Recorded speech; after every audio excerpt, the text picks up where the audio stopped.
시청자 여러분 안녕하십니까? 어제 실시된 재선거에서 이 보수가 충격적인 참패를 당했습니다.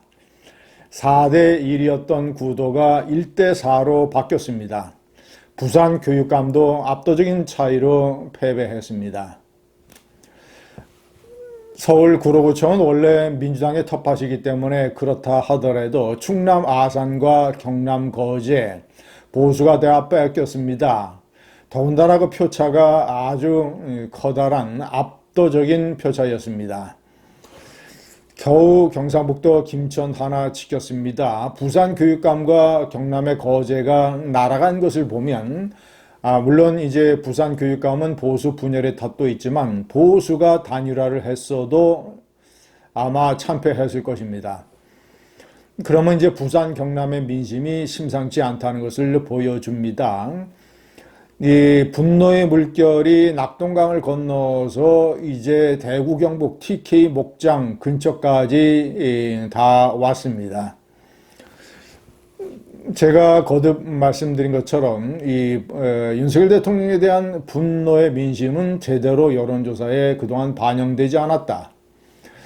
이 극우 강경보수, 이 꼴통보수 세력들은 한때 윤 대통령의 지지율이 반짝한 것을 가지고 무슨 국민이 계몽됐다, 윤석열 대통령의 계엄은 정의로운 것이었다라는 핫바지 바람 부는 소리를 해댔습니다.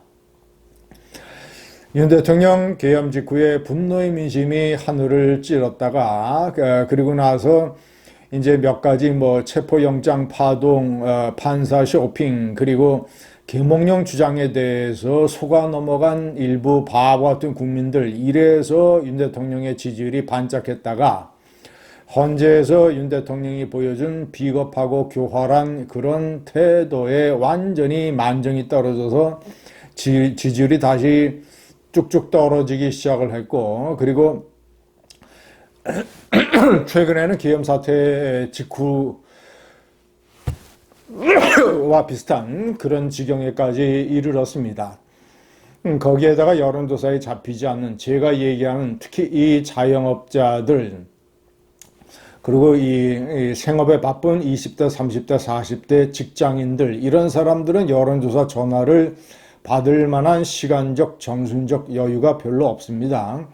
그런데 성난 민심 분노는 그 계층에 많이 숨어 있다라는 점, 특히 이 생업이 힘들어진 자영업자들 그리고 그들의 가족들은 이 탄핵 선고일만 기다리고 있고, 그리고 조기 대통령 선고일만 기다리고 있습니다. 선거야 빨리 와라, 내가 분노가 뭔지 보여주겠다, 이런 식으로 일을 가는 사람들이 많다고 합니다. 시청자 여러분, 그런 성난 민심이 만약에 반영이 됐더라면 여론조사가 그렇게 나오지 않았을 것이고, 자, 그리고 이런 것들이 선거에 그대로 이번에 반영이 됐습니다. 특별한 보수가 어떤 특단의 대책을 세우지 않으면 대통령 선거도 이런 식으로 압도적인 차이로 참패를 할지 모릅니다. 보수가 앉아서 이렇게 참패를 당하느냐, 아니면 그래도 아직도 이재명 대표 지지를 유보하고 있는 많은 70%의 이런 국민들, 그리고 중도 40%, 이런 사람들이 마음을 돌릴 수 있는 그런 계기를 만들어서 한번 세게 붙어보느냐, 모든 것이 강경보수의 선택에 사실상 달려 있습니다. 시청자 여러분, 제가 옆에 제목에도 말씀드렸지만 강경 보수들, 극우들의 현실을 자각하는 타임이 하루 남았습니다. 내일 오전 11시면 헌재가 8대0 파면을 선고할 것입니다. 그리고 파면 8대0 숫자만큼 중요한 게 파면 결정문의 내용입니다. 윤석열 대통령이 무엇을 어떻게 잘못했으며, 그리고 그가 어떠한 거짓말을 했으며, 부정선거라는 것이 얼마나 황당한 주장이며, 그리고 그런 윤 대통령이 대통령직을 수행할 자격이 없으며 복귀할 때는 어떠한 충격과 파장이 있을 것이라는 점을 헌법재판소는 명기할 것입니다.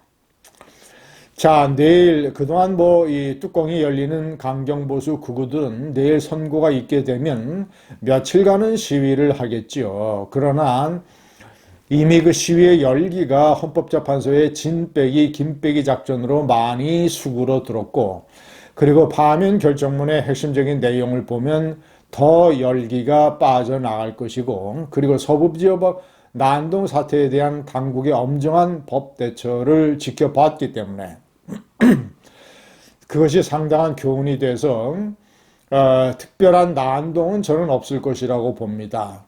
제가 거듭 말씀드리지만 우물 속의 태풍에 그칠 것입니다. 자, 이제 그러면 빨리 조기 대선일이 선고가 되고 공표가 되고, 그리고 양당이 경선 체제로 들어가게 되면 급속하게 대중의 관심은 대통령 선거로 쏠리게 됩니다.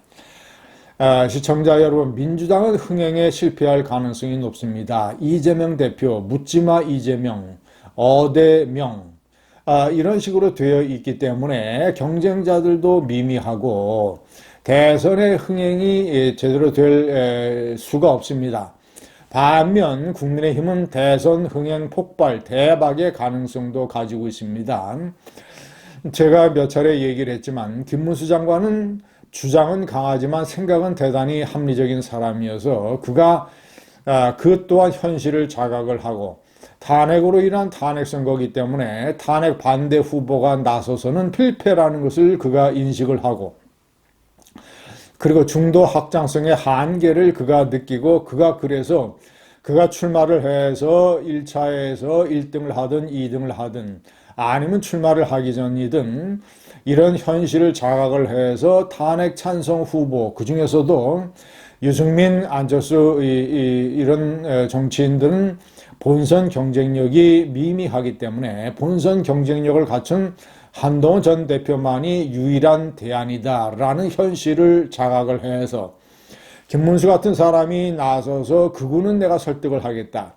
배신자 프레임, 검찰 프레임 같은 것은 탄핵의 강물에 던져버리고 그런 지엽적인 문제에 매달릴 게 아니라 줄기에서 나름대로 윤석열이 저지른 잘못과 실수를 반복할 가능성이 없는, 제가 얘기하는 성질 리스크가 없는 한동훈 전 대표가 그나마 차선의 대안이기 때문에 한동훈 전 대표를 중심으로 극우가 한 전 대표를 포용을 하고 단결해야 된다라는 주장을 김문수 장관이 치고 나오면, 그래서 극우들의 설득은 내가 맡겠다라고 이런 인생의 극적인 어떤 내 국가에 대한 마지막 공사가 한동훈 전 대표 지지다, 이런 식으로 치고 나와서 보수 단결의 주도권을 행사를 하게 되면 민주당의 흥행이 실패할 가능성이 높은 반면에 국민의힘은